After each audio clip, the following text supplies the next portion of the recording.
In the councils of government, we must guard against the acquisition of unwarranted influence, whether sought or unsought, by the military-industrial complex.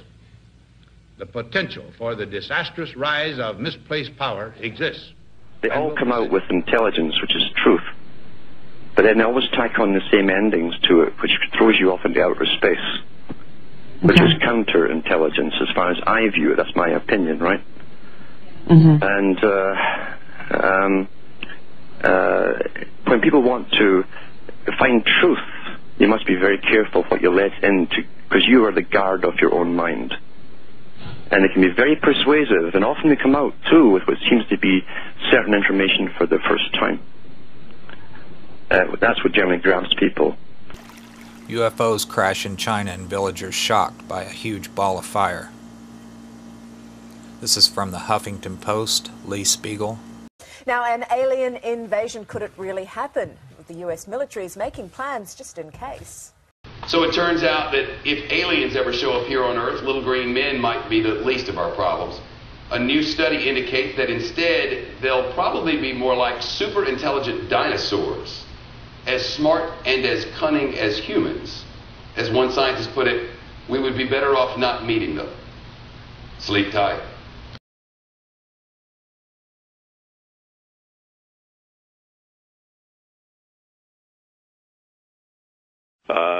The Star Nations kept their side of the agreement. They're honorable people and operate from very high metaphysical and spiritual principles.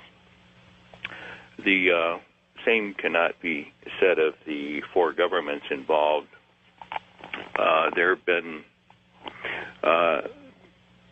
firings on star visitor craft from time to time, and one of the counselors said to me that the humans say, well, it was a mistake or a misidentification or human error. We didn't mean to do it, but of course these happened and did. One of them was even captured by astronauts who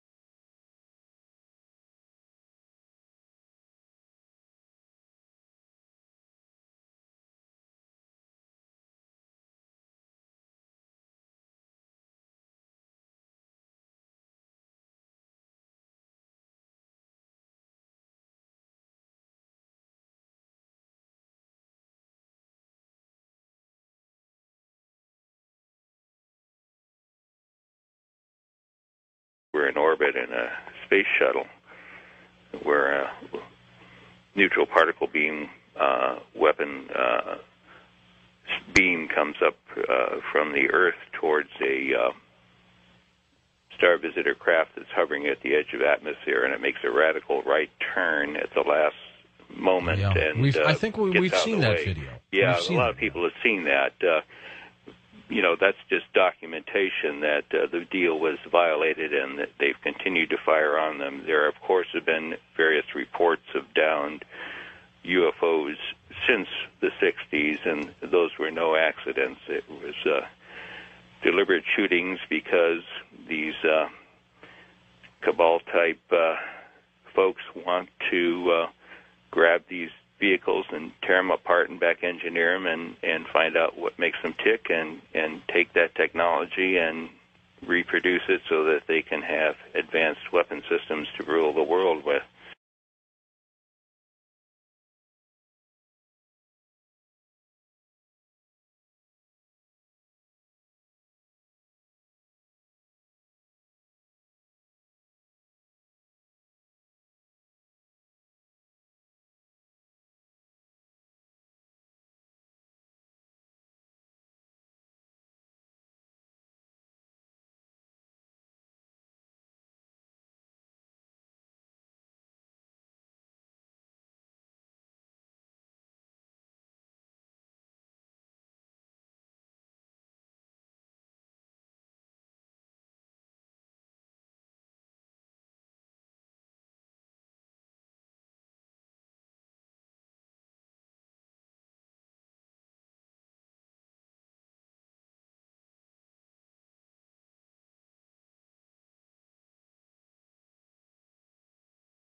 And flying downrange, we got all 3 stages of powered flight, and as the dummy warhead and the package flew on down range, we were all celebrating the fact that we had seen the thing and accomplished the mission. When I got back to the base with the film the next day, I was called into the office of Major Florence J. Mansman, and there were 3 people in gray suits standing in there. There was a 16mm camera and a screen set up. Major Mansman said, "Lieutenant, sit down and watch this." And he turned down the lights, turned on the camera, on the projector, and the film came on. And I recognized it as the film that we'd shot at Big Sur the previous day. Toward the end of the flight, I was looking at Major Mansman saying, "Pretty good stuff, huh, sir?" And suddenly he said, "Just watch this." And as I watched, the warhead, the dummy warhead, the chaff that was put out in front of it as a decoy to deflect the Russian anti-missile tracking radar, everything was flying along, and suddenly, in the same direction this stuff was flying at about 8,000 miles an hour, the object came into the frame, shot a beam of light at the warhead, flew up to the top, shot another beam of light at the warhead, flew around the direction it was flying, shot another beam of light at the warhead, flew down, shot another beam of light at the warhead, and flew out the same way it came in. Well, I don't see it. Why didn't you see this when you were shooting it? Well, it was 600 to 800 miles away from us. Oh, I got you. They confiscated. Well, first of all, the Major Mansman said to me, "What was that? Were you guys screwing around up there?" I said, "No, sir." And he said, "Then tell me what that was." And I said, "We got a UFO." And he said, "Lieutenant, you are never to speak of this again. As far as you're concerned, this didn't happen." Hold on, guys. I'll be right back. I got to take a break. Okay. It's the weight of the evidence, and it's like J. Allen Hynek, who is the Air Force Blue Book guy. He said, look, he says, it's an embarrassment of riches. We have so much material. We have so much information. But if you take for one case that we have in the Disclosure Project, and that's a man who was the senior guy at the FAA, and they were tracking this object over Alaska, and it was at one point in the sky, and in one sweep of the radar, it would be 40, 50 miles away, moving completely non-linearly, not like an airplane. And we have the radar tape, we have the pilot report, we have all the evidence from the airline and the government. And this whistleblower who came forward, John Callahan, he said, "I'm one of the senior officials in the government that not only have the evidence, but was part of a cover-up to keep the American people ignorant about it." And 2 men he identified as officers from Wright-Patterson Air Force Base brought him a model, an impression of a lower jawbone. They wanted a working model made. He was to keep no records, and the mold he created to make the model was broken and thrown in the trash as the Air Force officers left. Smith retrieved the broken mold pieces and put them back together at home, and he made his own model. He said he knew this just wasn't human. Few have ever seen it, and those that have can't identify it. An article in Len Stringfield's new book quotes certified dental technician Bruce Phillips as saying it's not like anything he'd come across in his 20 years in the business. The teeth are flat, no cutting surfaces. The shape of the jaw is different from humans, and the arch is much deeper. If it isn't identifiable as animal or human by people who should know, what is it? Could this finally be the first hard evidence the Air Force was indeed doing tests on alien bodies out at Wright-Pat? Jack Smith says the jawbone model was made in 1979. And if you compare the shape of the jaw in the model with the shape of the jaw in this computer drawing of an alien, it's almost a perfect match. Some sources claim the drawing was part of a government UFO briefing in 1978, same time frame, and was based on photos from Wright-Pat. I'm Abby Martin, and this is Breaking the Set. So it's no secret that the U.S. military has over 5,000 nuclear warheads, enough to eliminate most life on Earth. But it may surprise you how much it costs just to maintain these weapons.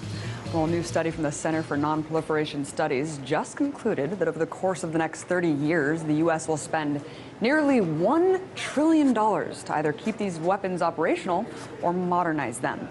Because you know the Cold War never really ended. And if there's one thing we need to be spending billions of dollars on, it's mass killing machines. So while this country continues to lag behind in education, income equality, and sustainable energy, at least we can keep the people of the world up at night knowing that the Cold War is alive and well, and we got our nukes locked and loaded.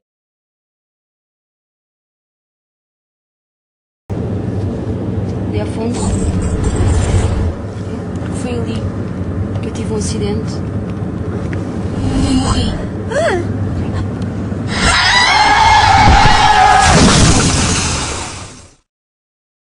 Lo siento, no.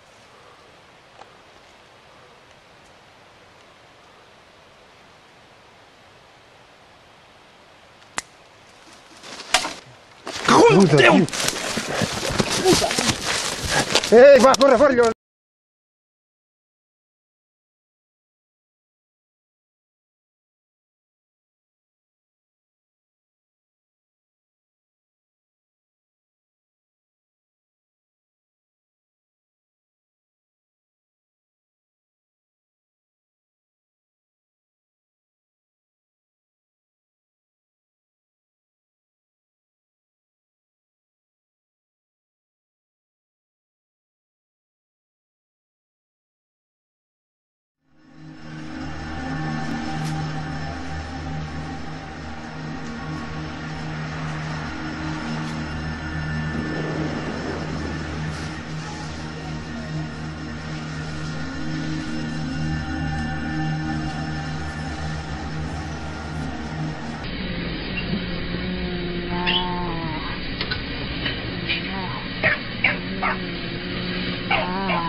You're going to have 6 retired members of the military now at the National Press Club in D.C.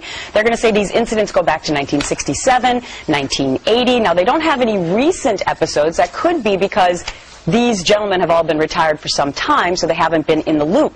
But they all say the same thing, that when they noticed these situations happening, they were all told, you cannot say anything about them. Which is well, good the for United us. Nations knows that they're going to be doing this press conference today because What do you now mean? they're going to appoint a Earth contact ambassador for those aliens.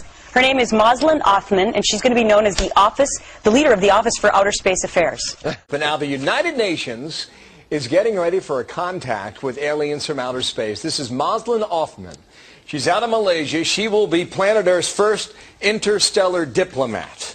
NASA's new Kepler spacecraft detecting hundreds of planets that they believe have the potential to support alien life forms. It is studying more than 150,000 stars, and that's just in one small patch of the sky, okay? If the 700-plus candidates are actually planets, it could triple the number of known planets in deep space. Good morning. My name is Carol Rosen. In 1974, after being a 6th grade school teacher, I was introduced to the late Dr. Wernher von Braun in the U.S., the father of rocketry. In my first meeting with him, during that first 3.5 hours, he said to me, Carol, you will stop the weaponization of space. And I said, you know, teachers don't stop until June. He said, no, you have to understand. This is February. And we have to prevent the weaponization of space because there is a lie being told to everyone that the weaponization of space is now first being based upon the evil empire, the Russians. There are many enemies, he said, against whom we're going to build this space-based weapon system, the first of whom was the Russians, which was existing at that time. Then there would be terrorists. Then there would be third world countries. Now we call them rogue nations or nations of concern.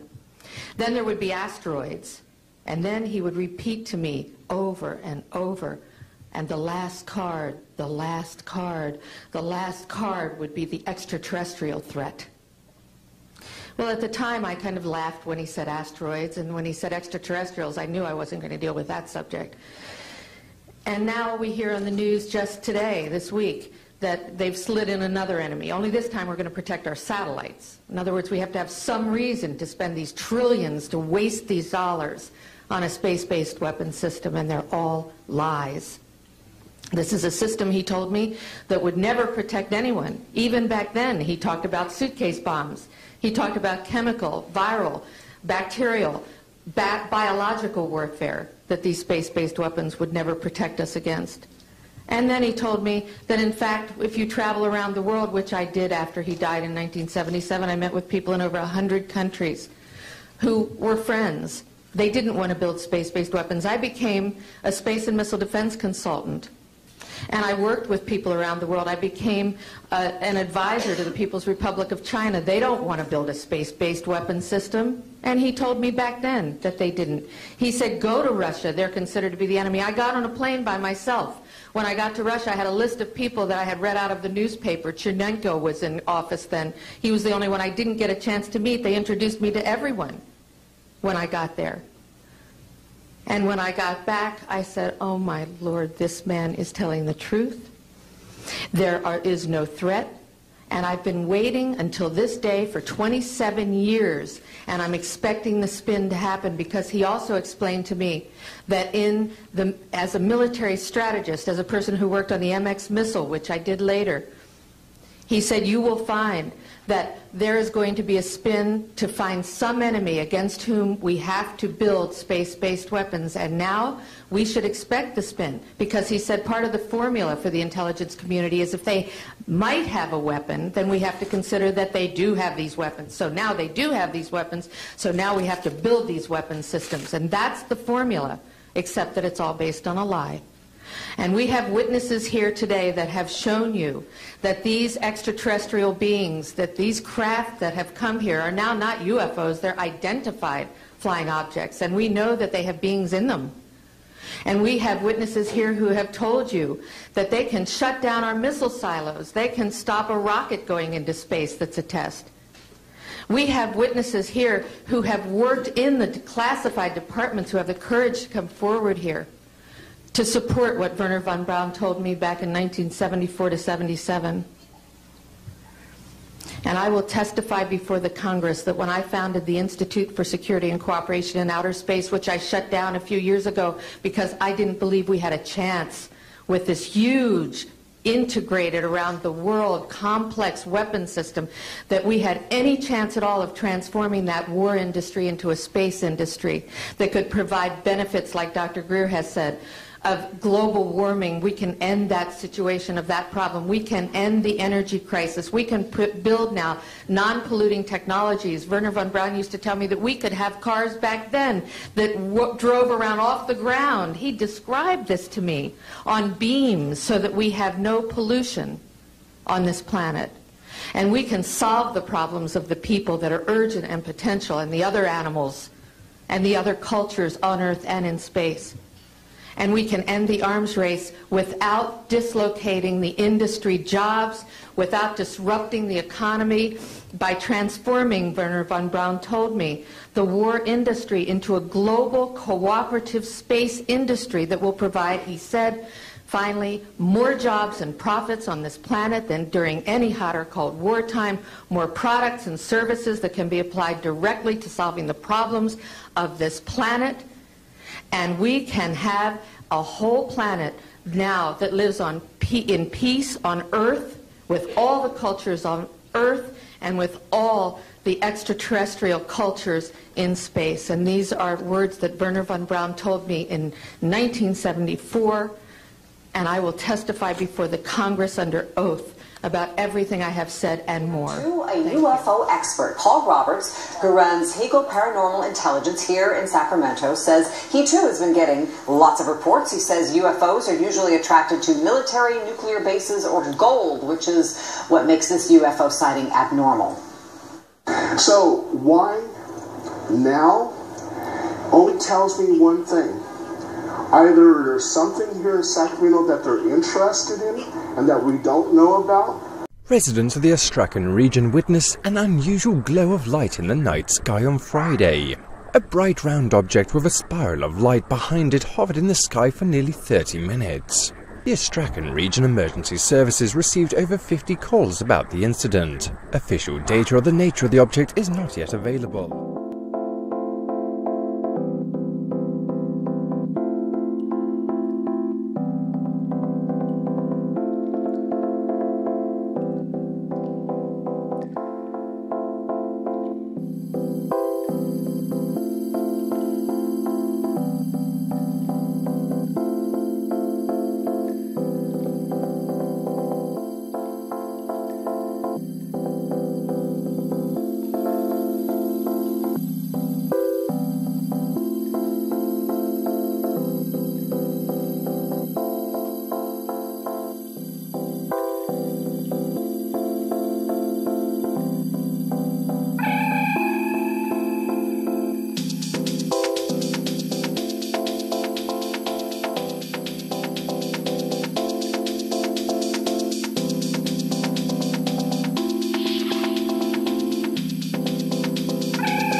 aliens ever show up here on Earth, little green men might be the least of our problems.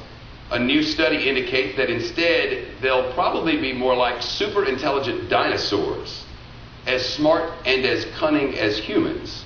As one scientist put it, we would be better off not meeting them. Sleep tight. The reptilian society is very structured, and there is a hierarchy where we have the elite group, which is the white-winged reptilians. They're very tall, actually have icy blue eyes, and very sleek but powerful bodies.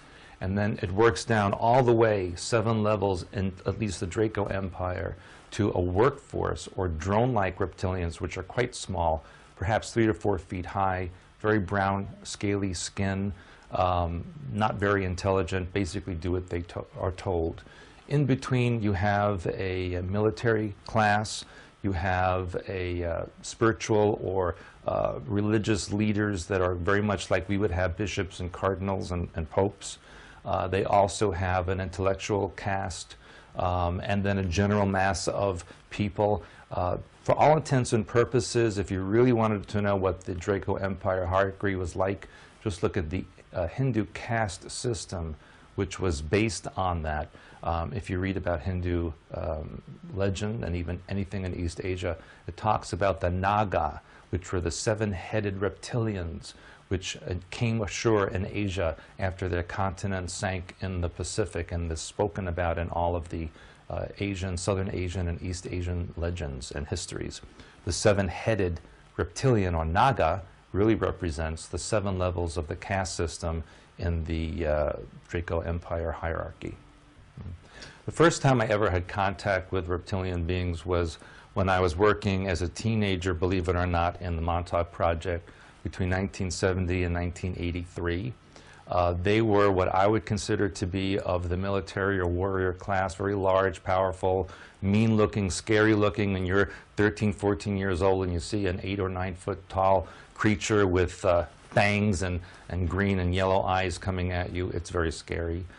They were kind of there as observers, along with observers from the U.S. government, the Israelis, the Russians, Germans, and even British. They were there to watch and exchange information on the programming techniques and the technology that the U.S. government had developed from other alien technologies, as well as what they had discovered from Atlantean. Reptilians are an ancient race. They were actually a hybrid mix many billions of years ago, which came into a foundation of us not really understanding who and what they are. We still don't really understand the total mixing, but we believe that there's a centering of space that brings them through those who come from another outside energy connected to parallel worlds. They didn't come from this world, certainly, and they didn't come from the 15th, which is the opposite end of the spectrum to us. They came from outside, they came from a world before time, and they were mixed with some of our own species. We can't deny them as human beings because they also have light orbs as we do, but they have unfortunately taken a lot of our stolen gold and created a set of hybrid human beings that seem to be very responsible for a lot of the downfall of our worlds and a downfall of quite a lot of the worlds of our friends. They've not only taken over our planet, which we like to know as Ki, as opposed to Earth, because in the higher worlds we know it as Ki. This is a representation of the energy that the Earth brings to us. They have also savagely harmed spaces outside these worlds, and some of our very dear friends today, such as the Arturians, the Ashtari, also the Andromedarians, also those from the Pleiades, plus numerous other cultures that also belong to a species of humanoid.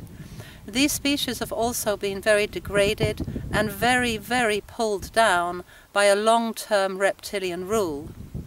We are on the space now of actually emerging into a new world. Reptilians are falling back. Most of their original species, as in those who are still in full reptilian body, no longer exist. We have been working endlessly for many centuries to remove this, and we are hoping that one of their major centres, that seems to be where they all accumulated in the 16th and 1700s, being a landmass of mountains known as the Alps, particularly in a space that we know today as Switzerland, seems to have gravitated in a huge number of this species. I can't say that all Swiss are reptilian. I can only say that quite a lot of their orbital structures show reptilian space. These reptilian spaces are not really what we need to have in our environment. We cannot point a finger at someone and say we don't like you. But I think we know that there are a certain kind of human that is not very loving, not very honest, not very kind, not very generous, and will probably do anything in his power of ego to take over anyone else, particularly those of the more gentler species. I think on this present day, where we are in our year 2014, from the Gregorian calendar, it's very difficult indeed to say who are we, what are we, and where have we come from. I think the only point is to say that when these reptilians of full reptilian format actually leave the planet this time, they will not come back in orbital structures. They are not going to be harmed in this life. They won't even know if they are reptilian or not reptilian. But when they take themselves to the higher worlds, as in when they close their eyes finally and die, as in they leave the life source of the body behind, because as you know, no one ever dies. We only return to our orbital structures, and we then move forward to the higher worlds and the higher world play. When these of full reptilian body actually leave the planet this time, they will return to nowhere, because there is no structure that will allow them presence, and there is no space where they can actually rejuvenate. So as from the 25th of March 2014, I would like to say that we are extraordinarily hopeful that we will eventually close the door on what has been taking place amongst our worlds for billions upon billions upon billions of years, which in fact only took a total governorship of our worlds around the 1930s, 1940s, when the experiment of how many reptilians could actually be squeezed into mountain regions actually took place. Many reptilians have been on our planet for many thousands of years. They have been very much governed by those who prefer to rule by using warfare, as opposed to those who would rather form a governorship of hearts who belong to servitude for the people. I think we're all very aware these days that our governments don't really serve us, but they are serving someone else. And I think that's somebody else who seems to really enjoy taking our gold out of our bank vaults. I do believe that this gold is sent on ships, as in spaceships, to the higher worlds. And I do believe that this gold is then handed over to reptilian species who actually then recreate light orbs to be quite a devastating space that are then brought down into our communities as human beings.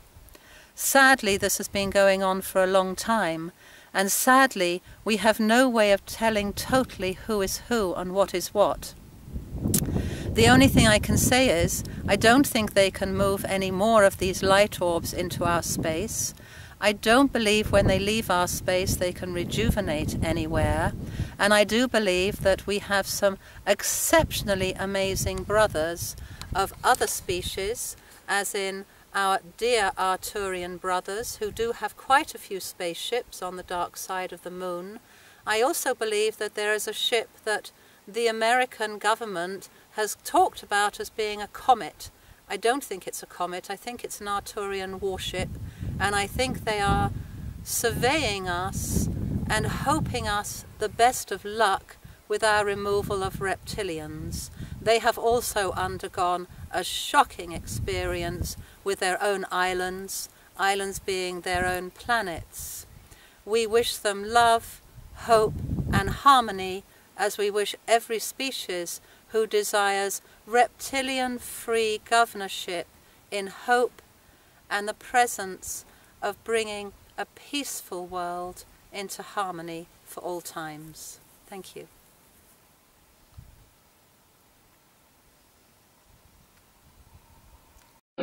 ¿Cómo quiere que el mundo recuerde a Hugo Chávez? Dos palabras, dos que son un hombre. Un hombre, es lo que soy, eso sí, hombre humano, pues. Hombre humano, porque hay seres humanos que no tienen forma humana, pero no son. Yo soy un humano. Estamos ayudando a crear una raza híbrida. Es una raza destinada a la extinción, a menos que nosotros los ayudemos. Como prueba de que lo que está viviendo es auténtico, tiene videos y fotografías de las naves que la abducen.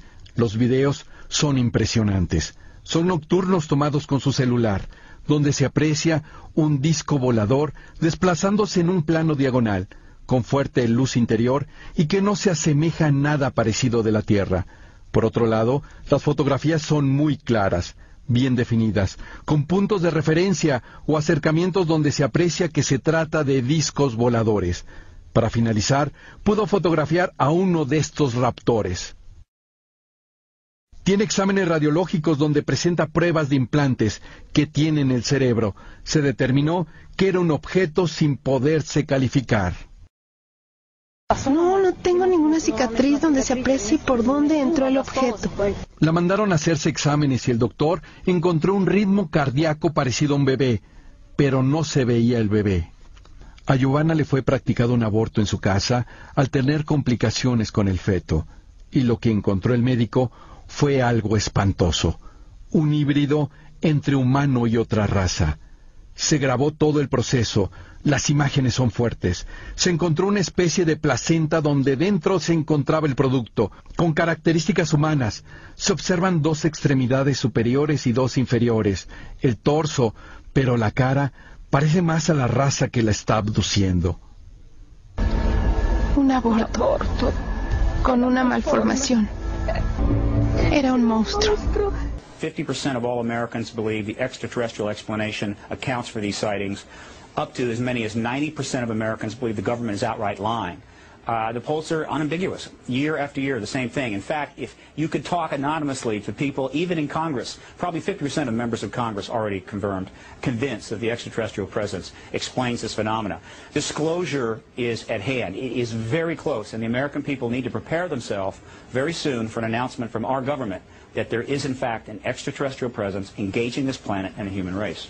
As UFO videographers and investigators around the world continue to document that strange, unidentified craft are navigating in our skies, as well as in outer space, the mass public and even former U.S. presidents appear convinced that UFOs are real.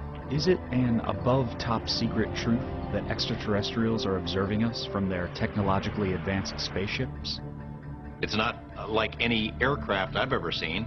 Doesn't behave like balloons, didn't look like a blimp. What was it? It was just weird. The second you see it, you look at it and go, that's not an aircraft. What is that? While many people still believe that a flying saucer from beyond Earth crashed near Roswell, New Mexico in 1947, the United States Air Force still officially denies it with what they call their final report. In it, they conclude there was no UFO crash, and every eyewitness account of an alien body was actually a crash test dummy used in high-altitude parachute drops. I don't think the Americans should believe anything that our government says about Roswell. How could we? They denied that it existed for so long, then it was a weather balloon, now it's a super-secret weather balloon. Who knows what it'll be next week? It is no coincidence that some of the past American commander-in-chiefs seem very interested in UFOs. Before he was president, Jimmy Carter witnessed the flight of a UFO and even reported it to authorities. Subsequent presidents also expressed their concern about visitors from outer space. I occasionally think how quickly our differences worldwide would vanish if we were facing an alien threat from outside this world. Interestingly, after he left the White House, Ronald Reagan confirmed he saw what he believed was an alien craft when he was governor of California from his plane and asked his pilot to follow it until it shot off into space. And when Bill Clinton was president, he publicly stated, quote, "As far as I know, an alien spacecraft did not crash in Roswell, New Mexico in 1947. If the U.S. Air Force did recover any alien bodies, they didn't tell me about it either, and I want to know." In the 2008 U.S. presidential election, some candidates seemed very open to the possibility that UFOs exist, and one came forward with his own tale of a close encounter. As our current exploration of Mars continues with NASA rovers, perhaps one day NASA cameras will roll up to this ever-controversial structure known as the face on Mars, which many believe was created by an advanced ET civilization.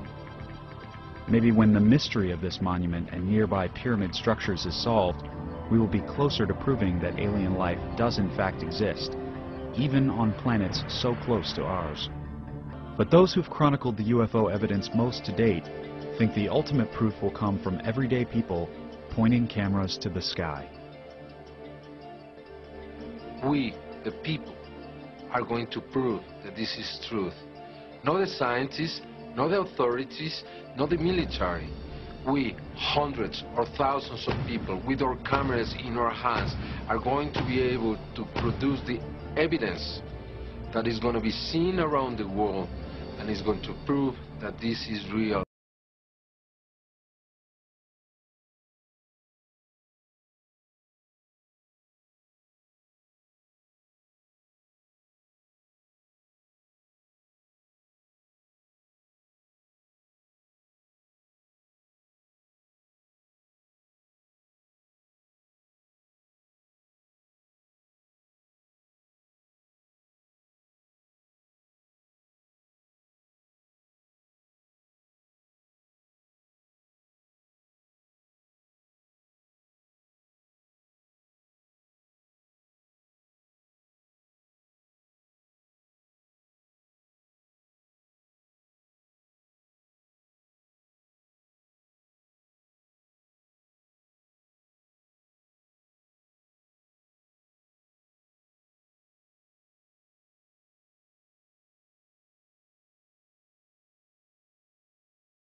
Fala, filho da puta! Calma aí, maluco. Porra, eu vou chocar o bicho, cara.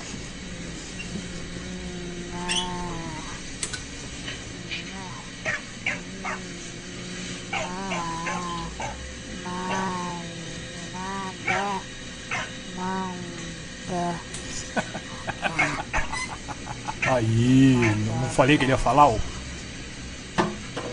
Main types: alien type 1, the greys. Of this type there are several subtypes. All tend to appear grayish in color and for this reason are referred to as greys. Gray type: this is the type most commonly referred to as the greys, also known as Zeta Reticuli from the Zeta Reticulon star system, the Bernard star neighboring the Orion area. They function in a mode that is apparently military in nature, with a rigidly defined social structure that holds science and conquering worlds to be the prime movers.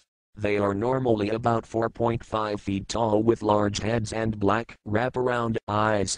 They have limited facial features, slit mouth and no nose to speak of. There seem to be two main social classes. One is the more hawkish and is more abrupt, crude and blunt. The more dove-like ones are more refined and capable of a more business-like behavior towards humans, and prefer to use more diplomatic behavior to gain control over humans. This type of gray is what I believe is being referred to as the orange class of grays. They seem to be emotionless by human standards and therefore are seen as cruel in their treatment of human beings. They are able to take human lives without any regard for that individual. They apparently can use certain substances of the human body for their sustenance and therefore appear to be carnivorous in regards to humans. I also read that they extract fluid from some part of the human brain during intense emotional response fear and are able to use it like a recreational drug.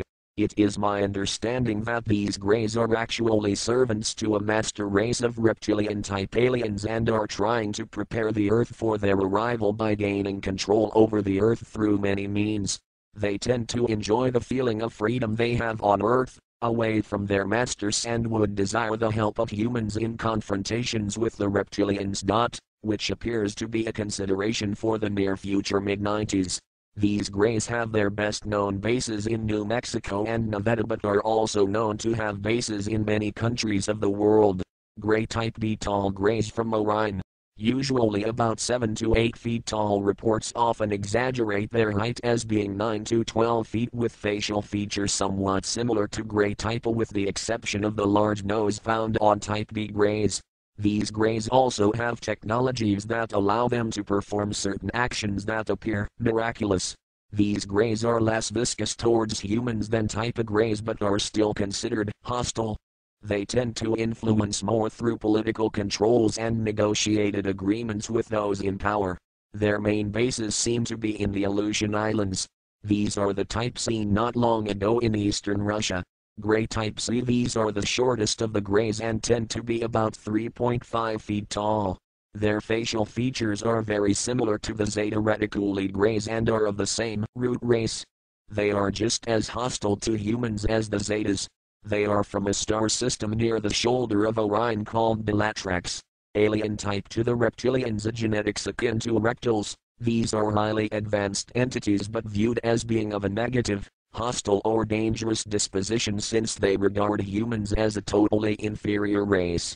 They would perceive us much the way we would perceive a herd of cattle. They are carnivorous in regard to humans. There is supposedly a driven planetoid or asteroid inhabited by 30 million of these lizard folk that is to enter our solar system in the mid-90s if the present schedule is kept. They consider Earth to be their own ancient outpost and would expect to have complete control of the entire planet upon their return. Their own planet is becoming unable to adequately support life and they need somewhere else to live. These are the aliens who are served by the type A greys. Alien type 3 human type aliens. Human type. These are of a genetic base similar to humans of Earth. They appear of normal height 5-6 feet. And tend to be fair-skinned with blonde hair. These entities have been abducted by the greys or are the offspring of abductees and have been trained by the greys as servants. These entities are totally subservient to the greys. Human type B. These are aliens of similar genetics to Earth humans and also, it seems, of the humans that serve the greys. During some abduction projects, twins either identical or fraternal are induced in a female subject. During the first trimester, one of the fetuses is removed. It is then grown to maturity by group A. Abductees will meet their twins during some abductions. Very limited contact has been made by these humans. Group C. Genetically modified Earth-born humans. These humans are comprised of two classes and should not be confused with Group D greys. Class W workers. This class is the smallest in physical stature. They are described as approximately 3.5 feet in height, large head and eyes, pale white in complexion. These workers were created by Group A through genetic modification of Earth human fetuses. Their function is to perform menial tasks requiring limited reasoning abilities. In mental capacity, they are equivalent to a 5-year-old child. Class T technicians. These humans are basically the same as Class W. They are slightly larger, at approximately 4.5 feet in height. Their complexion is tan or yellowish. Their reasoning and deductive abilities are higher. This allows them to perform more complex operations. They are often seen operating ship controls and in transport activities. Both classes W and T are telepathically camouflaged to appear as greys to abductees. This is done to conceal the true nature of Group C. It is felt that perception of Group A maintaining a human slave population would hinder future contact efforts. This point will undoubtedly be a source of much heated debate in the near future. Group D greys. Of the 6 groups discussed in this paper, the greys appear to represent the only non-human contingent. The following data should be considered tentative at best. Height is approximately 5.5 feet. The head is large, eyes large, black and very slanted. Skin color is dark gray and non-porous. All data so far indicates that they may be a cetacean-based life form. On Earth, this comprises the species of whales and dolphins. Descriptions of gray skin color and texture closely match that of dolphins. The stare and stun effects approximate that performed by dolphins on potential enemies, such as sharks and barracuda. Human and dolphin fetuses are nearly identical, up to a certain development stage. Group E human/grey. So here's some Swiss money. Here you got the DNA helix on it. The old 10 francs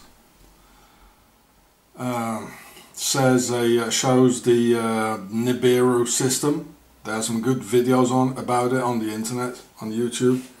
But I wanted to show you this here. Here's the octagon pillars, as I just showed you on the video. There they are, 8 pieces.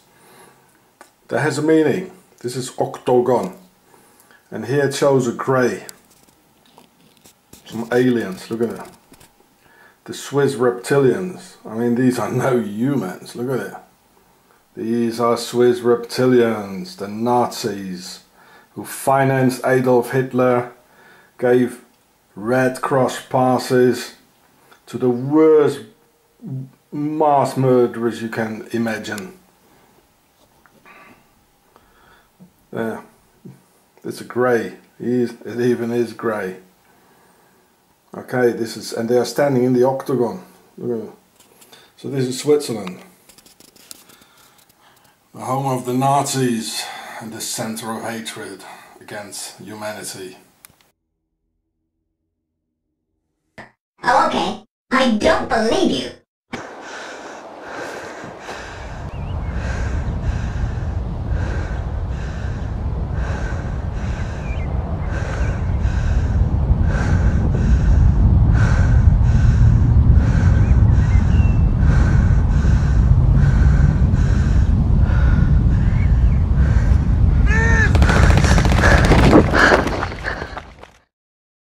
Now, it's shot at an iPhone looking through the eyepiece of a telescope, so it's kind of hard to see, so we blew it up. I don't know if you can see that, but there's something orbiting that planet over there. Elijah shot the video on December 20th around 5:05 p.m. in Sacramento. I saw something that I'd never seen before. I saw another object orbiting this, you know, whatever it was up there. And I've never seen anything like that before. He thought it was a little strange, so he put his phone down, called his nephew, picked up the phone, and shot this second video. Oh my God, it blew up. What the? Something just blew. Once again, it's his camera phone shot through a telescope lens, so we zoomed in and we slowed it down. As soon as I put the camera to the telescope, it just blew up. And I didn't know what to say. I don't blame him. It certainly looks suspiciously like an explosion. So I sent the video off to Dr. Stephen Moran. He's the guy that wrote Astrophysics for Dummies. He said, Cody, I don't recognize the explosion as an astronomical phenomenon. I'm not sure what that means. Well, whatever it was almost never seen by Elijah or anybody else. Not because it's a tiny speck in a big old empty sky, but because of Craigslist. You almost got rid of that like what, a week before? Almost got rid of it a week before. I was trying to sell it on Craigslist, and I was getting offers. And man, you know what? At this time, you know, I'm glad I didn't sell it. Aliens. Cody said he contacted a Vatican expert about the explosion and was told it could be some sort of light refraction. Could be. Who knows? Or aliens. Or aliens, yeah, that's a possibility.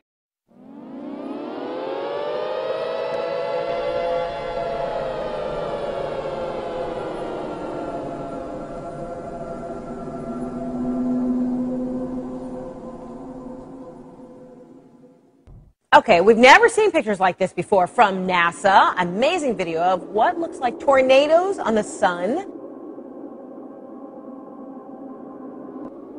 Signs in the heavens and the earth. And what we're seeing is that these events continue, one after another. There there's been a lot of buzz over the last few weeks about strange sounds being heard in the atmosphere. People around the world and here at home have reported hearing some bizarre noises. Some strange noises heard around the world the last few weeks, from Arizona to England and right next door in Manitoba, all showing folks alarmed by what sounds like a noise straight out of a science fiction flick.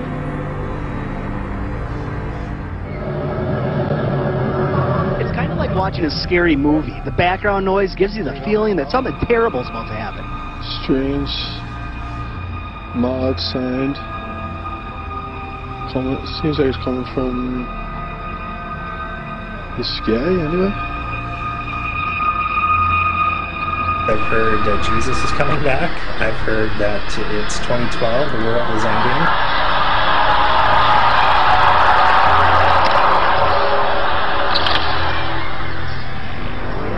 This phenomenon stretched beyond North Battleford. Similar experiences were reported in Saskatoon, northern Saskatchewan, and parts of the U.S., even in Europe.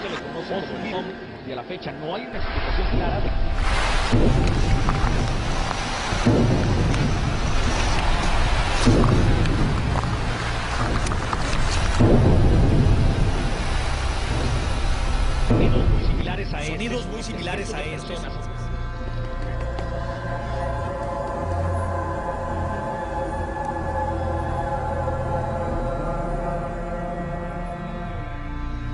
I've never seen this before. Are you doing video? I have never seen this before, and I'm doing video. That's Can correct. we please send it to James Spain and the Weather Channel? That we are in the birth bank. Something is going on. We are in unprecedented, uncharted waters.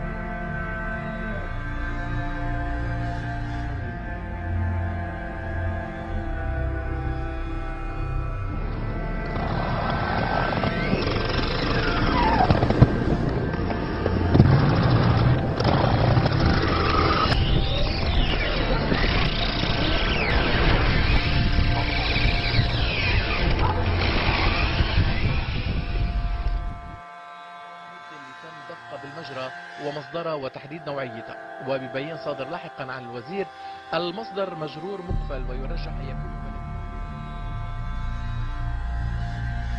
A terrible mystery gripping the world right now. Birds, fish, and all kinds of creatures just dropping dead.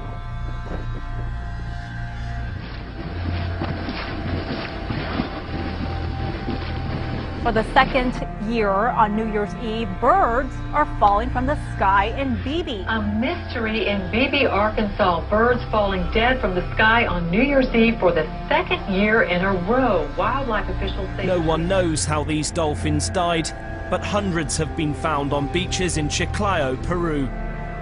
At least 260 dolphins washed ashore across a roughly 60-mile stretch of beach. Officials aren't sure what happened to them. An event like this is particularly unusual because dolphins aren't normally found in these seas. Everywhere you look, you see the carcass of a dead turtle. Small turtles, large turtles, dozens of them, dead and scattered along the banks of Smith Lake. The birds just started falling from the sky. This is really weird. Hundreds of birds literally just dropped from the sky and then landed on I-95, bringing traffic there to a crawl. But earlier today, a lot of confusion and concern when birds which were flying in the sky started to crash to the pavement. There were hundreds of them. Never ever in my life have I seen anything like this. Crazy. Totally crazy. Never seen. I travel this all the time. But I haven't heard of anything locally like that, ever. Birds, fish, and all kinds of creatures just dropping dead. Couldn't figure out what the heck happened. Never seen anything like it.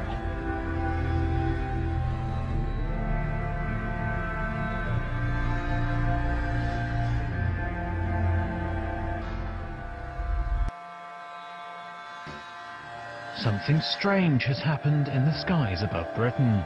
Police throughout Scotland and the north of England received calls of a bright light streaking across the sky on Saturday night.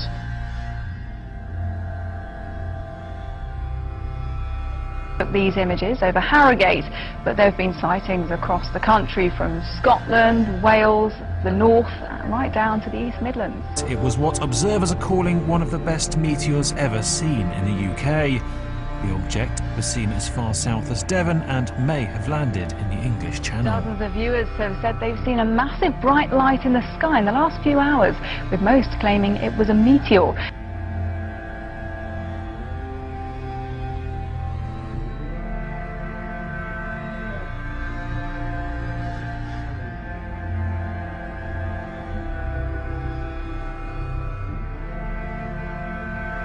You'll be hearing a lot about this next item over the next 11 months, but astronomers have identified a new asteroid about 150 feet across, which is headed our way and may come so close to Earth that it will pass between us and the satellites orbiting in space above us. There's some debate in the scientific community about whether a direct hit is even possible. This is called 2012 DA14. They say this will be the closest pass of an asteroid in the history of tracking such things. And again, while this pass is supposed to miss us, the experts all say there's nothing wrong with making sure your affairs are in order. So should we be nervous about this whole thing? Well, this is a serious story because the latest round of solar flares captured in this incredible video. Take a look at this. It's from NASA overnight. The bursts that you're seeing there, charged particles erupting off the surface of the sun. And we saw an even bigger solar flare Tuesday night. Right now, all of those particles are racing toward the Earth, as you said, about 4 million miles per hour. And it's growing as it gets closer to us. On top of that, the problems will arise when the flares reach the Earth's magnetic field, apparently. That's when we could see mass power. It's like a cloud of birds, but a giant cloud. It's really creepy. It's kind of like, is the world coming to an end here or something? I mean, it's scary. The whole sky will fill up with black birds. But it's crazy. It's scary, ain't it? How many do you think? What, Millie? It's like we're being held hostage. Held hostage in maybe a 3-mile radius by blackbirds. When it comes down, it sounds like rain coming down. I mean, literally, from inside of our apartment, you think that it's raining outside. What a sight this is. Thousands of dolphins swarm a whale watching boat off the coast of Orange County. You're looking at hundreds upon hundreds of dolphins breaching out of the water. The unusual spectacle was caught on tape.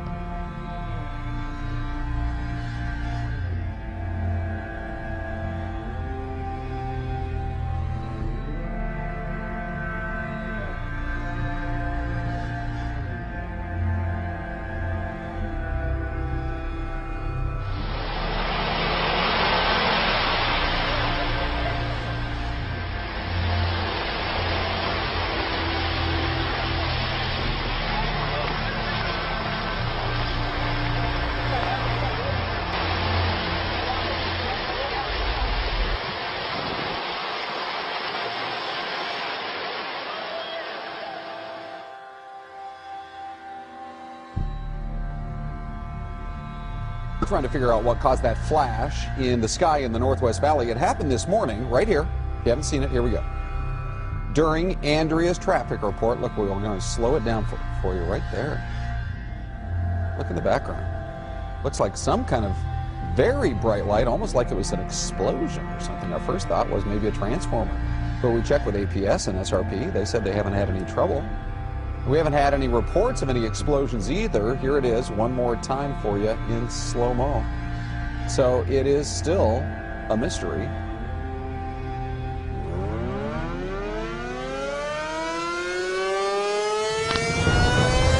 Here it comes. Okay, release easily.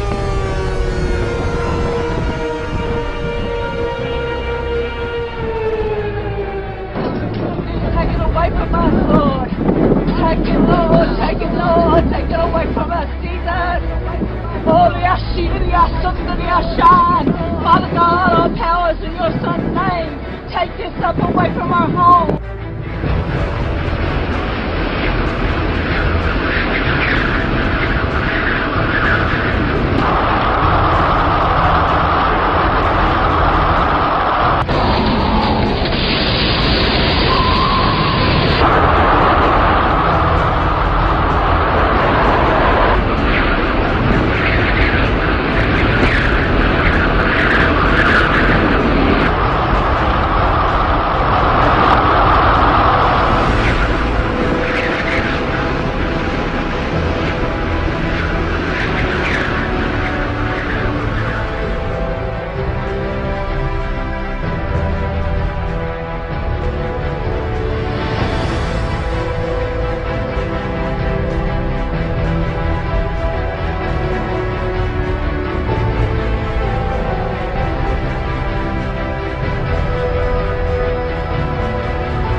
And those storms are not over just yet. Cities torn apart after taking a direct hit from rare winter tornadoes. They're now bracing for more of the same.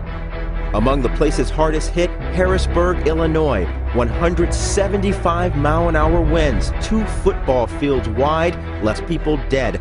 Homes were shredded, a strip mall flattened, entire buildings knocked off their foundations. It's just unreal. It's like a war zone.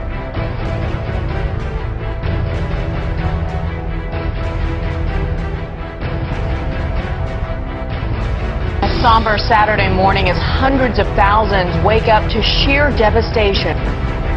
His entire town's all gone, flattened in a flash. This massive storm spawned more tornadoes in one day than we usually see in an entire month. Here's what we know right now. At least 29 people dead. This is the second round of killer tornadoes just this week. 95 tornadoes ripped through yesterday. If those are all confirmed reports, this would be the greatest tornado day, one-day event in March for all history.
It was almost never seen by Elijah or anybody else. Not because it's a tiny speck in a big old empty sky, but because of Craigslist. You almost got rid of that like what, a week before? Almost got rid of it a week before. I was trying to sell it on Craigslist, and I was getting offers. And man, you know what? At this time, you know, I'm glad I didn't sell it. Aliens.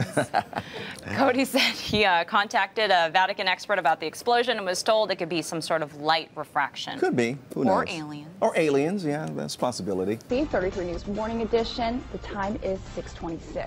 Okay, so you know how we ask you to send in your pics so we can put them in our newscast?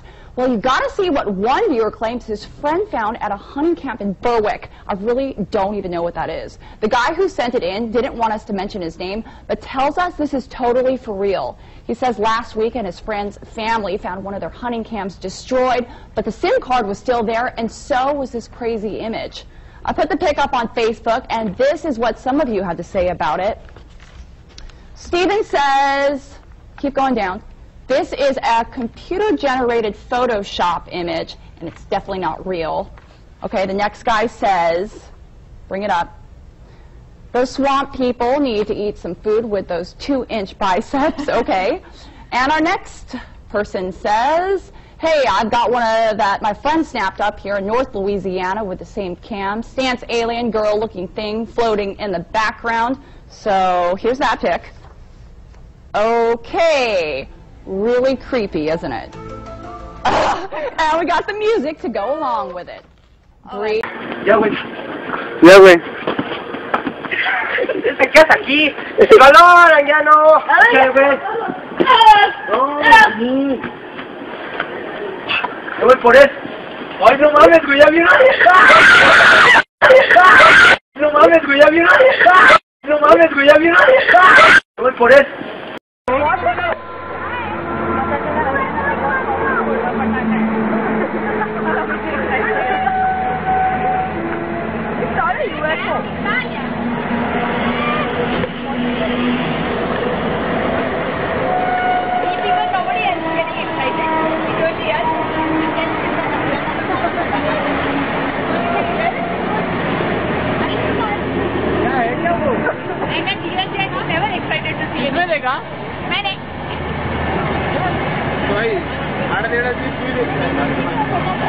वो जगह से वो आगे नहीं आ रहा है वो जगह से आगे नहीं हो रहा वीडियो है वीडियो वो रॉकेट में पीछे आग लगी है रॉकेट में आग लगी है वो क्या है आसमान में अजूबा वो क्या है आसमान में अजूबा क्या जूम करके आदमी का फोटो ले रहे क्या जूम करके आदमी का फोटो ले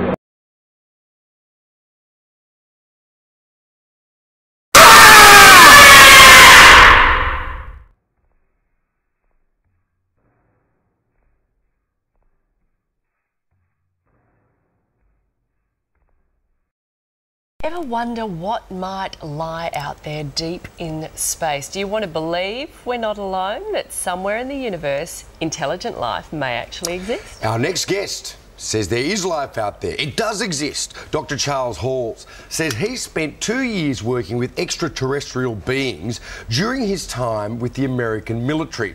He claims the US military has actually been in contact with alien species for years. And Dr. Charles Hall is here to explain, along with his wife Marie, live from what Bugs Bunny used to call Albuquerque, New Mexico. Now, thank you both for your time. Terrific to have you with us. Firstly, Charles, can you tell us your story of how you managed to come into contact with these beings as you worked with the military? I'm a Vietnam veteran, and I enlisted in the Air Force in July 1964, and I was trained as a weather observer. And I was sent to Nellis Air Force Base, Nevada, outside Las Vegas, Nevada. And for 2.5 years, I was sent up to the gunnery ranges up at Indian Springs, and I was given a clearance to allow me to go anywhere in Dreamland as long as I was alone. I discovered that up there at the north end of Indian Springs Valley, which you can see on the map in the state of Nevada here in America, that there was a base which the U.S. Air Force maintained for a group of extraterrestrials who were tall and white. And I, as the duty weather observer, was allowed to go up there, or they were allowed to come down to where I was. And the interaction took place over more than 2 years. Wow. During those 2 years, I also came across, I also interacted to a lesser extent with the Roswell Greys, and I've also personally talked with the extraterrestrials that I call the Norwegians with 24 teeth, who come here from a very nearby star, perhaps Bernard star. And my experiences, my presentations, my books are unique because I'm the only person that I know of that was allowed to interact with the extraterrestrials, the tall whites, for more than 2 years. So 3 different species of aliens you're talking about there, Charles? Yeah, can you describe what they look like, what they were like? Well, I'll start with the tall whites. They're thinner than we are, and they're very frail. Throughout most of their life, they are the same height as I am, 5'11", and they live 10 times longer than humans. They live 600 or 800 years. Wow. But they don't age the way we do. When they get to be equivalent to a human of about 40 years, that means when they're about 400 years, they start growing again instead of aging as humans. Right. And then they go, and this continues, and so that by the time they get to be 600 or 800 years old, they're very tall, 8.5, 9, or 10 feet tall. But this is not necessarily good because their skeleton grows more than their internal organs. And so there comes a time after 600 or 800 years when their skeleton, their body is tall, but their organs can't support it. At which time they die a natural death, because they're just flesh and blood creatures like we are. If they injure themselves, it takes them 10 times longer to heal up than a human. Yeah. So there's a trade-off. Yeah, right. They still look fresh as a daisy when they go, though. They look like Tilda Swinton. Hey, just quickly, you had them there. You were working with the aliens on any particular project, or was the military working with the aliens on a particular project? Was there, I don't know, technology sharing, or botanical cross-fertilization? The U.S. Air Force, and I'm speaking of the mid-1960s, was willing to give them anything they asked for. When I first met them, I was very afraid of them, and every human I met, when you come across them out in the desert, was naturally very afraid of them, and they were even more afraid of us. It's like running into a gorilla in the wild, where the gorilla is on his home ground. So they had to go through a process of becoming used to being around humans before they could take part in the technology transfer program. I, as the weather observer, was the test human. As an enlisted man, I was expendable, I was the one they send out there and say, the weather guy? What the big picture is here, which we haven't actually talked about between us, is extraterrestrial involvement. You've got to be very careful about that. Just put the question bluntly, most people, all the alternative media and a lot of people now, I mean, just look, go back to the 50s, right? If you ask the ordinary man in the street in Walthamstow in England whether he believes in aliens, he'd laugh his head off and go and get some pie and mash. If you ask him today, he may well say, yeah, there has got to be something, because he's educated, he knows that that vast the universe. And he's being conditioned by Hollywood movies and television series. Which is all part of what I mean, we are being prepared to come to terms with this. But not for the reasons you think. For what reason? They're going to have nothing to do with us. They are. If you, all right, the ETs are going to have... Let's call a spade a spade. Yeah, they exist. There is no conjecture. They do. Yeah, there is stuff, but you know what? That's no big surprise to 50% of people, should we say? Right. But that number's gone up, hasn't it? You know, more and more people realise. You know, more important. You know, NASA have got more and more slapdash about, and cannot because of the very thing they've created, the media monster behind trying to get money for the space race. Yes. Is still there from the 60s. Yes. And people, there is a lot of people that are very interested in it. And so because of that, cameras are on the shuttle. And because of the internet and various people that are clever with the internet, Mr. McKinnon and people like that, who I know very well. Did you know Gary McKinnon? I'll tell you a story about him later on. Off record? Yeah. That's a shame. Okay. All right. We're talking about cameras on the shuttle and people are clever with computers. What I'm trying to say is you can't, there's so many now. Yes. You can't keep your lid on everything. You're saying it's impossible to hide the reality. And there's a certain piece of video that is quite prevalent on the internet of a circular thing rolling behind a tether. Yes, I know that one. That's factual. Yes. A couple of miles across, but it's not a ship, and things aren't what you think they are out there. You should regard space more as an ocean. Okay. Yeah. We've got no right to turn around and say intelligent or unintelligent, you know, because then what you're doing, you're comparing things to your intellect, aren't you? Okay. And how can you compare that to a human? Are you stating this as a fact? Absolutely.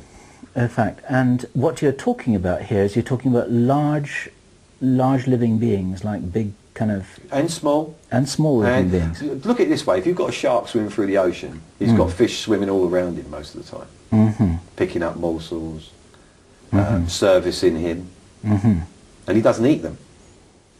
They go right in his mouth. Yes, yes, yes. And come out. You know, that's a natural thing, yeah? Yeah. Is it so far-fetched for you to understand that that could be the situation out there? Okay.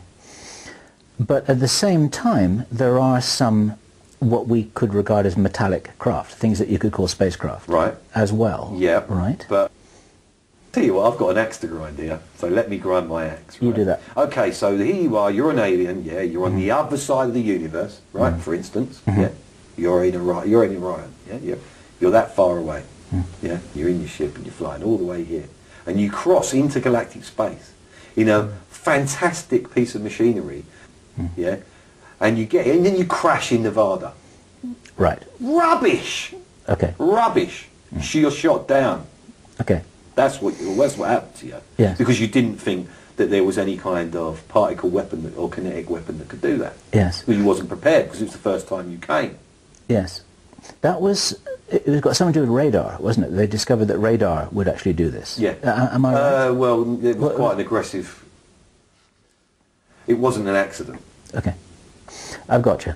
So you're saying that the so-called crashes weren't crashes, they're actually offensive actions which were discovered... And I ask you to understand that because you don't cross intergalactic space and then crash in Nevada, do you? I understand that. You see, that's my axe there, so sorry, go on. I've got you, that's fine. So you're saying that initially there was a way of bringing the craft down that was discovered by accident, and then it was, more or less, and then it was fairly quickly... It was a deliberate attempt. Utilised. Amazing that it worked. Yes, right. And then when it did, So it's a lucky hit, and then they started to get focused about it. Yeah, well, they realised that it could be done, and then went down the avenue of trying to figure out how they done it and what actually did cause it, and they needed to look at the thing that they brought down to do that. Yes. And then they educated them, so they became much better at it. Yes, because then you got the Americans mainly, I guess. Was it only the Americans? Did this happen in every country? No, let's drop the borders and the nationalities. Okay. So then you got people who are pretty smart, who got their hands on this ET technology, and that was never part of the setup. That was never part of the plan, was it? No. It was never part of the plan. No. Okay. And what kind of problems has that caused? Well, you know what we're like. It's not caused... They want to go. We're going to be the visitors. So that's what the selection's about. Okay, it's about creating a sort of space crew or a and remember, new... second hand, so. I understand that. A new breed of humanity who will be well equipped to go off into the cosmos like the Crusaders. Yeah. Yeah, like the Crusaders. Like the Crusaders. And it's like So it's like you've got the spirit of the Crusaders and you give them extraterrestrial technology to move with. There you go. And then... And are any of us in any doubt that we're going to start planet hopping within the next century? Mm-hmm. Are you actually in any doubt with the technologies available now? Because we're doing it with robots. Personally, I'm in no doubt at all that we've got a Mars base. Oh, right, okay.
but are closer than an all-time high. NASA has sat around and lied to us about how close this stuff is, and it's all-time great highs of watching all these images like this here and this, and we're going to get even a little bit better, I think, and probably you might have already seen some real good stuff through what I've already showed you because I blow these up. I blew these up as much as I could when I'm on a regular screen. I think you can get it to 200%. Okay? So you're seeing planets and so forth, and what you actually see when you go to my site, and there's way more than one out there, ladies and gentlemen, because tons of stuff in space is triangulation. There you go. That is Blink 229, Lumi 229, CL 101-229. NASA has all kinds of goddamn numbers to mess everybody up in what something is in space. Okay? This is actual footage that I did not steal from NASA, but a former employee got it out. Enemy to the United States of America? Quite possibly he was. But it's still factual data that the government's not going to show you. Okay? Now there is way more than one of these out there. I.e., we have this. Welcome back, everybody. We've just received new video of the Israeli Air Force strike Peter Ducey mentioned earlier in our show. The Air Force struck down an unmanned aircraft flying over their airspace. Now, officials are saying they are still trying to figure out where the drone came from.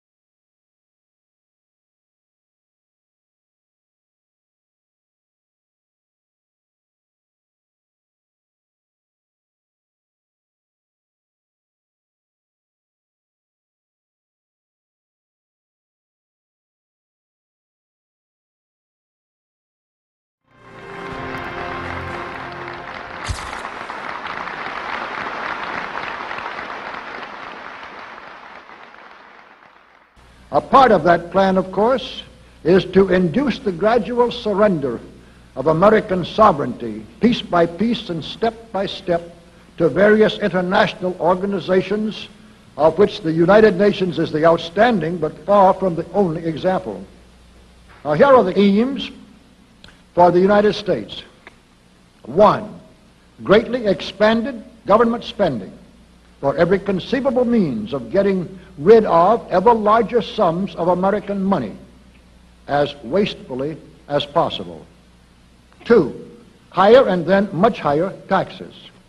3, an increasingly unbalanced budget despite the higher taxes. 4, wild inflation of our currency. 5, government controls of prices, wages, and materials, supposedly to combat inflation. 6, greatly increased socialistic controls over every operation of our economy and every activity of our daily lives. This is to be accompanied, naturally and automatically, by a correspondingly huge increase in the size of our bureaucracy and in both the cost and reach of our domestic government. 7, far more centralization of power in Washington and the practical elimination of our state lines. There is a many-faceted drive at work to have our state lines eventually mean no more within the nation than our county lines do now within the states. 8, the steady advance of federal aid to and control over our educational system, leading to complete federalization of our public education. 9, a constant hammering into the American consciousness of the horror of modern warfare, the beauties and the absolute necessity of peace, peace always on communist terms, of course. And 10, the consequent willingness of the American people to allow the steps of appeasement by our government which amount to a piecemeal surrender of the rest of the free world and of the United States itself.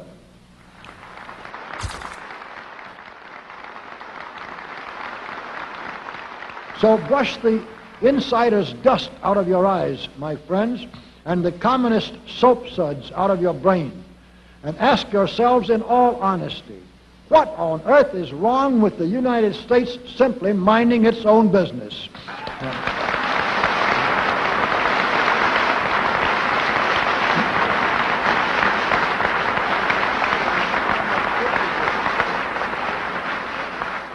Or with having its foreign policy function primarily for the safety and benefit of the American people.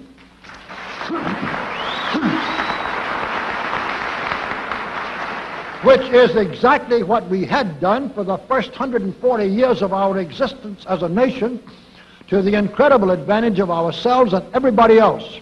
Everybody, that is, except a numerically small clique of power-lusting conspirators who had somehow inflicted themselves on a gullible world.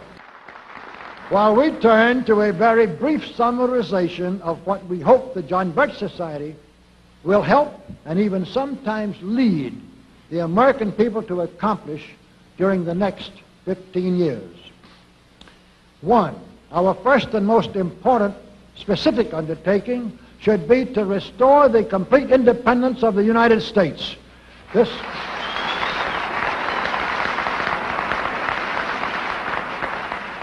This includes our resolution to get us out of the United Nations and get the United Nations out of the United States.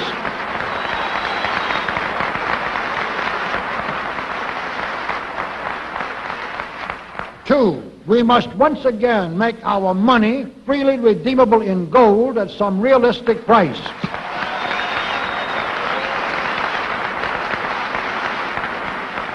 And we must take all practicable legislative steps to prevent a recurrence of the enormous thievery and other subversive crimes that have been perpetrated on the American people through a contrived inflation by every president from Franklin Roosevelt through Richard Nixon.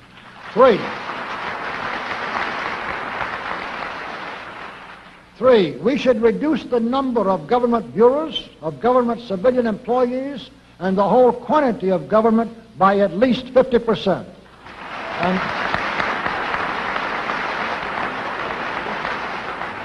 And we should achieve at least this much reduction in proper fashion through gradually convincing a majority of the American people of the wisdom of such a course. Four, we should withdraw all American troops from every spot on earth that is not American soil, except when and where such troops may be required as decided by Congress to protect American lives and property from criminal vandalism.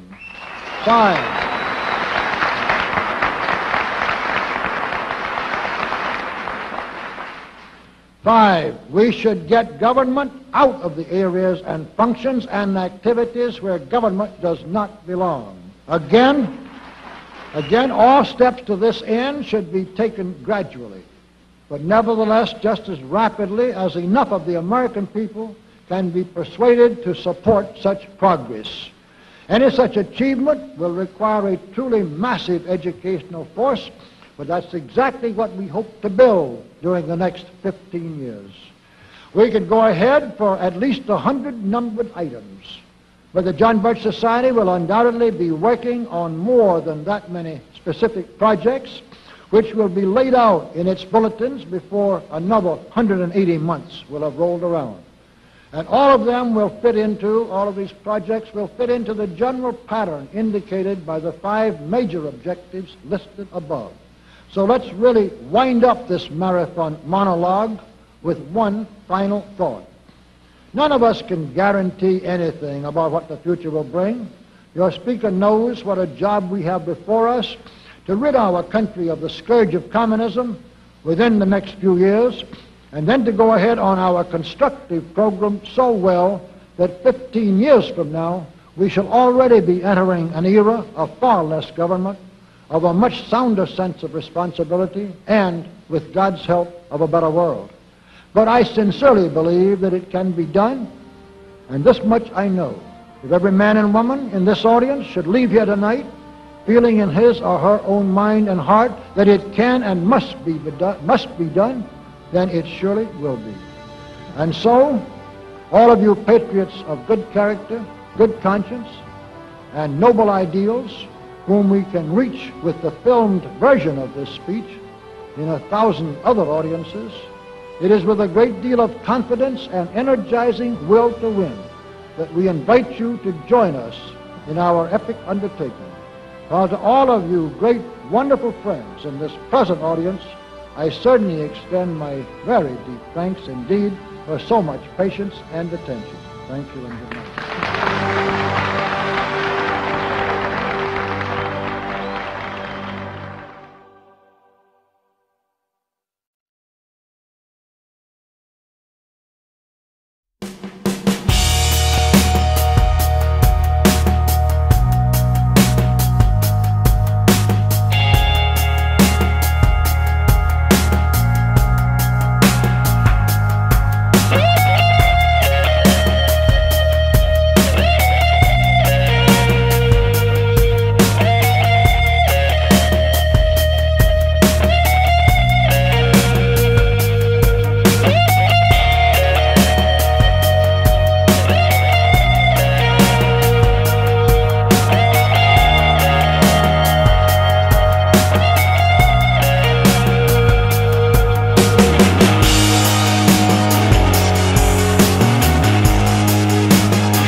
Well, maybe you saw it, something burning across the horizon this morning. It is the second time in 3 weeks we've seen it in our area.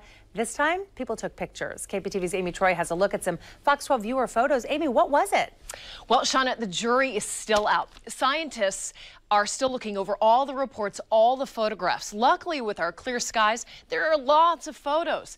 People saw it, they snapped pictures of it, they sent these in to our newsroom. Some described it like a line in the sky grew into a fireball. Now, a pilot described it as contrails left behind a jet. We talked with an astronomer at OMSI. He says there are great pictures, but no reports of a sonic boom, and that's key. He says when a fireball, a piece of an asteroid, enters our atmosphere, we hear it, and there are no reports of this so far. And looking at the picture, it looked like that was a fairly good sized chunk. Then the explosion, where's the flash? There hasn't been any reports of any such thing yet. He says we should know what it is in a couple of days. You may remember back on October 30th, many saw a fireball in the sky. That was a meteor entering our atmosphere. It came in over Washington State and then landed in the Pacific Ocean. Reporting live, Amy Troy, the 5 o'clock news.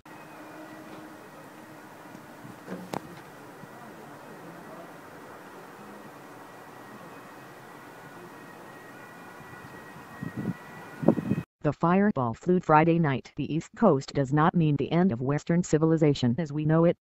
Although you may have succumbed to the prophecy that some social media stopped running. The sky lit along the entire U.S. East Coast. Those who saw it described it as a thin stripe of blue-green-white, explains Chip Guy, who was driving in eastern Maryland when he and his family saw him. It did not last more than 8 or 9 seconds, and then disappeared, said a spokesman. Guy, Sussex County, Delaware. Frankly, I did not think too much about it, he says, but became concerned when he published it in the web of the local media. Triggered a rapid and overwhelming. That was just the tip of the iceberg of what was going to happen that night. Throughout Friday night, every few seconds a message appeared on Twitter from someone who had seen the meteor. Some of the messages were from the cities of New York and Washington.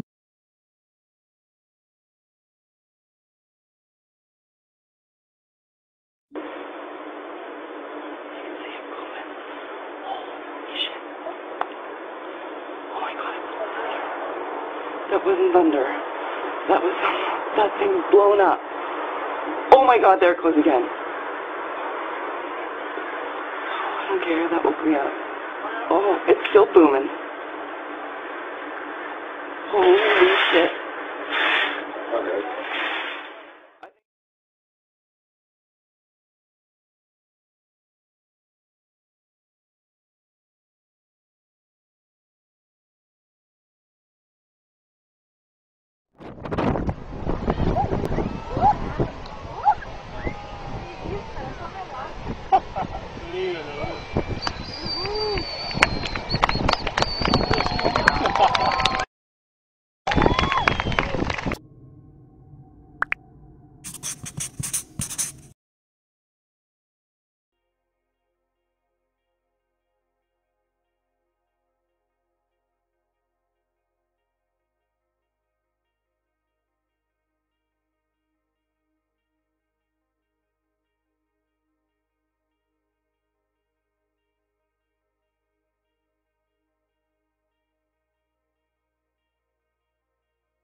UFO sightings in Canada doubled last year to just under 2,000 reports. Stephen Puddicombe has the details from one place where something strange was spotted.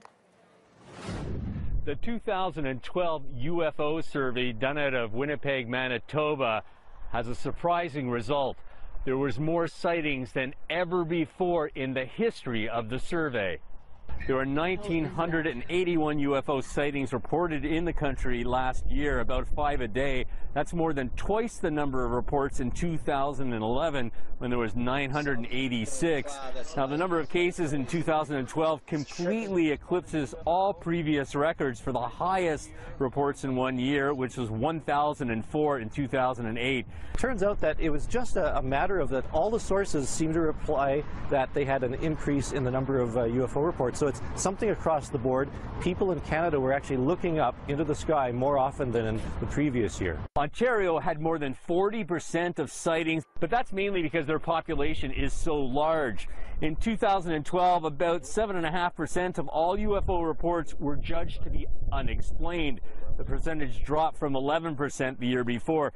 Typical UFO sighting lasted about 15 minutes, and there were all kinds of shapes, sizes, and lights seen in the air, many of which could be explained. But again, 7.5% couldn't be. Now, an alien invasion, could it really happen? The US military is making plans just in case. What are the official plans for contact with extraterrestrials?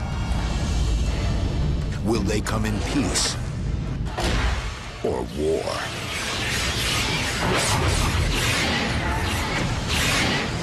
And what can humanity do in the face of alien invasion? Yes, it is best to be prepared for anything, and Professor Paul Springer from the US Air Command and Staff College would advise the military in the event of an invasion. He had to get special government clearance to talk to us, and I spoke to him earlier. Paul, it's an incredibly difficult thing, isn't it, to plan to fight back against an enemy we would know absolutely nothing about? Well, that's absolutely true, but at the same time, we make all kinds of contingency and war plans against enemies that we never expected to face in combat. And so the idea that maybe the enemy will have something technological or doctrinal that we've never foreseen is something that we try to plan for any way that we can. Well, obviously, if we did get invaded, these aliens would be much more technologically advanced than we are because we didn't even know they were there. How would you go about fighting an enemy that was just so infinitely superior in technology? Well, the first thing you'd want to try to do is preserve your forces as best you could. You would want to learn as much about the enemy as possible, and that would mean things like trying to find vulnerabilities, trying to capture technology, but survival is your first priority, because if you send all of your forces into the field and have them destroyed by that superior enemy force, then when you do find a vulnerability, you won't have any opportunity to exploit it. What do you think would be the alien plan? What would they do first? That really depends on why they're here in the first place. If they're here for the extraction of a specific resource, for example, they might want to just eliminate any resistance that might block them from their objective. If, on the other hand, their goal was actual occupation and conquest, then they would probably have to prioritize anything that they perceive to be a threat to their own dominance. And so that would probably start by wiping out as many communications networks as possible and eliminating as many weapons as might represent some form of threat either to them or to the resources that they're trying to extract. So they might very well want to counter every nuclear weapon, not because it represented a threat to them, but because it might destroy whatever they're here to collect. Is this something, this kind of planning, that governments around the world do consider? It is, in the same way that governments do plan for any future potential calamities or conflicts. This is the type of thing that, because it's neutral, you're not provoking a fight or assuming a fight with a country that you might want to maintain a good diplomatic relationship with. If you insert alien in place. 2 years ago, from my research, I'm convinced it's much more serious than that. It's more than a loose-knit network. It is a conspiracy. In 1784, a copy of this document was sent to the illuminist Weishaupt and delegated to foment the French Revolution. Mean the Illuminati was responsible for the French Revolution? Yes, absolutely. The courier was struck dead by lightning as he rode through Ratisbon on his way from Frankfurt to Paris. What about a little divine intervention there, huh? The police found the subversive documents on his body and turned them over to the proper government authorities. After careful study of the plot, the Bavarian government ordered the police to raid Weishaupt's newly organized lodges of the Grand Orient and the homes of some of the most influential associates, including the castle of Baron Basen-Sonderdorf. Additional evidence thus obtained convinced the authorities that documents were a genuine copy of a conspiracy by which the Synagogue of Satan had controlled the Illuminati at the top, planned to use wars and revolutions to bring about the establishment of one kind or another of a one-world government, the powers of which they intended to usurp as soon as it was established. In 1785, the Bavarian government outlawed the Illuminati and closed the lodges of the Grand Orient. In 1786, they published the details of the conspiracy. The new order of the world, our enterprise is now a success. He said these blind slaves say they are free and highly educated, even as they march behind, notice this word, signs. Have you ever taken time to analyze a sign or a billboard or a logo?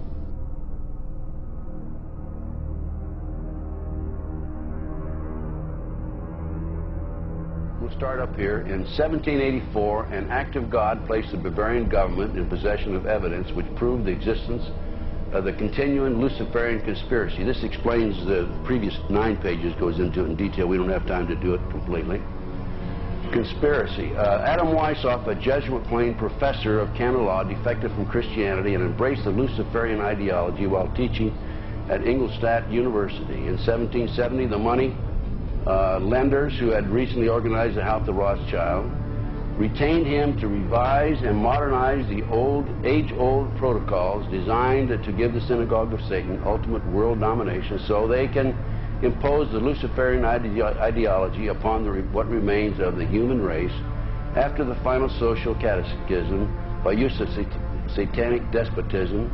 Weishaupt completed his task on May the 1st, 1776. It's a communist holiday, isn't it? May 1, 1776.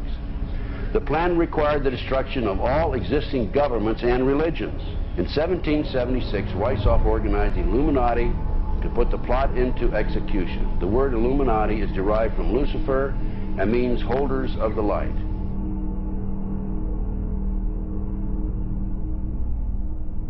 Weishaupt's revised plan required his Illuminati to do the following things to help them accomplish their purpose. 1.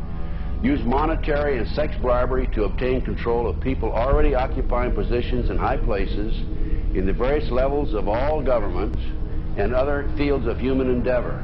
Once an influential person had fallen for the lies, deceits, and temptations of the Illuminati, they were to be held in bondage by application of political and other forms of blackmail and threats of financial ruin, public exposure, and physical harm, and even death to themselves and their loved ones. Number 12. Told those present that they must use their wealth to have candidates chosen to public office who would be obedient to their demands and would be used as pawns in the game by the men behind the scenes. The advisors will have been bred, reared, and trained from childhood to rule the affairs of the world. Number 13, control the press. Number 16, infiltrate into the secret Freemasonry to be used for their purposes. That's been documented many times. Number 17, expound the value of systematic deception, use high-sounding slogans and phrases, and advocate lavish promises to the masses, even though they cannot be kept. I will not forget the wound to our country and those who inflicted it. I will not yield. I will not rest. I will not relent in waging this struggle for freedom and security for the American people. So I don't know where he is. Nor do, I just don't spend that much time on him. We will not tire. We will not falter. And we will not fail.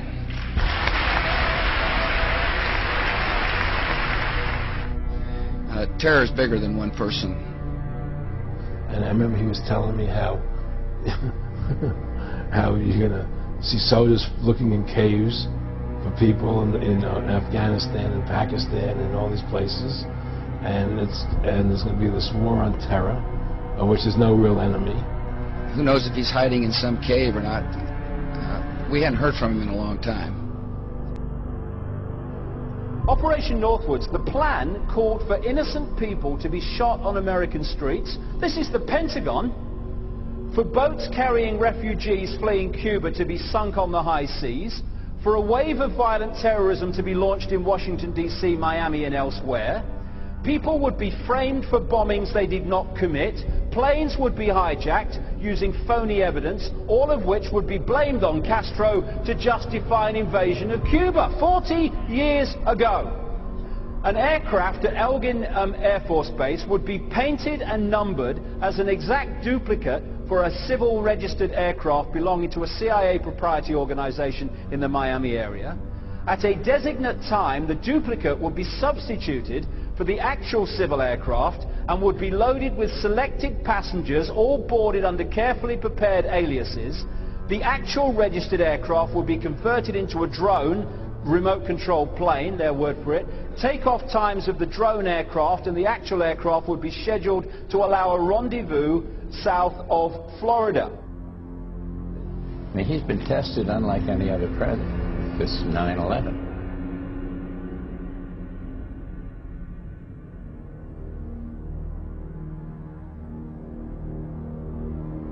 We have in this past year made great progress in ending the long era of conflict and Cold War.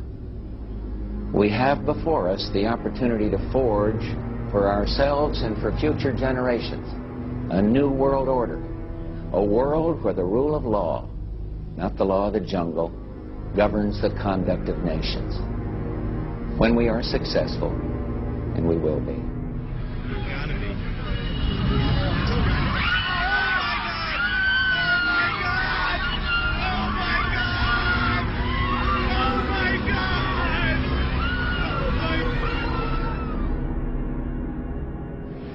He argued that the use of any and all means to reach their final goal was justified on the grounds that the ruler who governed by the moral code was not a skilled politician because he left himself vulnerable and is in unsuitable position to his throne. He said, those who wish to rule must have recourse to cunning and to make-believe because great national qualities like frankness and honesty are vices in politics.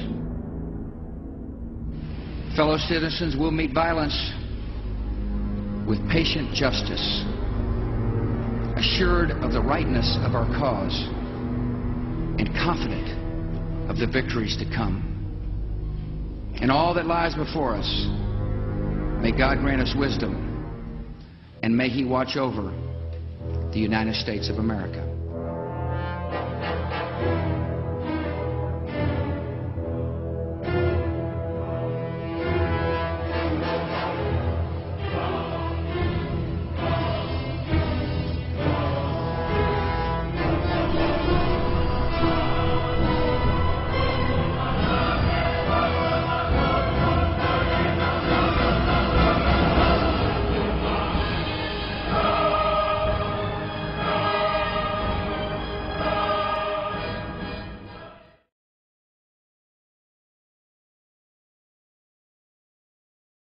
Snorkelers brought to shore on Catalina Island the odd-looking fish believed to be what the ancient mariners described as sea serpents. And no wonder. I get it now. KTLA's Dave Meekum is live in Long Beach with more on the unusual find.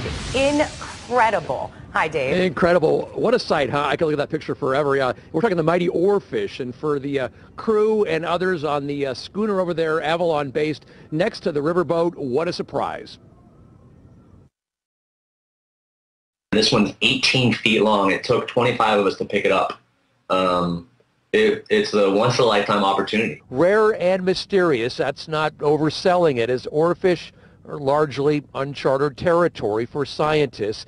Jasmine Santana of the Catalina Island Marine Institute made the discovery of the recently deceased oarfish on Sunday at a depth of about 15 feet on the island's Toyon Bay. One of her counterparts from the Avalon-based Tole Moore was there and spoke with us via Skype from Catalina. She was snorkeling, sees this giant fish on the bottom of the ocean, swims down, grabs it by the tail, and swims it to the beach. It was awesome. There were people sprinting to go and see this fish. Louisiana State University's Dr. Mark Benfield, the marine biologist, shared this rare video with KTLA. It was shot in the Gulf of Mexico a couple years back. It is one of a kind, as the giant oarfish spends most of its time slithering through the ocean's deepest depths beneath tropical waters and is rarely seen at the surface. Back in 1996, a group of Navy SEALs found a 23-footer. In the councils of government, we must guard against the acquisition of unwarranted influence, whether sought or unsought, by the military-industrial complex.